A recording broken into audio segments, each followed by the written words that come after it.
Hello everyone, today I'm going to show you how to perform the derivatives on the inverse functions. By definition, if a function f(x) is differentiable and its inverse function g(x) equals f(x minus 1, so at any point b in the domain of g(x), we can have a derivative g at x equals b equals 1 divided by function f(x) derivative with x equals gb. So, in order to calculate the inverse function derivative at any point b, usually we have to get the inverse function, then perform the derivative. For example, if we have function f(x) equals 4x squared minus 1, then at first we should get the inverse function for this f(x). So we can write y equals 4x squared minus 1. Then we can have x equals square root y plus 1 divided by 2.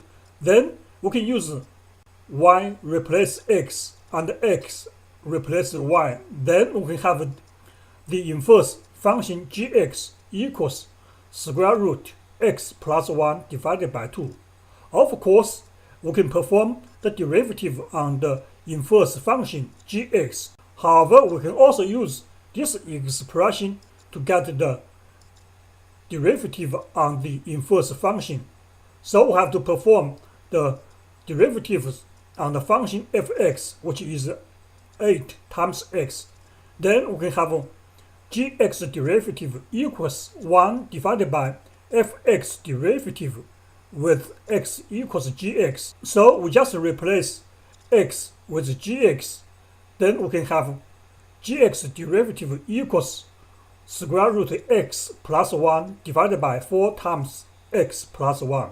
Of course, if we want to get a derivative on a specific point, such as x equals 3, then we just replace x with 3 to get the derivative at this specific point.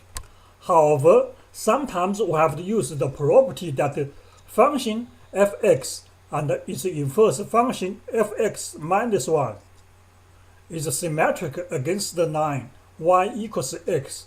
For example, if gx is the inverse function of a differentiable function f(x) and f1 equals 5, and f1 derivative equals 10, so what is the derivative at x equals 5 for the inverse function?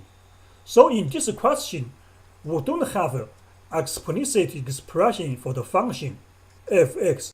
We couldn't have the inverse function expression, which means we couldn't get the derivative on the inverse function, but we can use this property to calculate inverse function derivative at a specific point.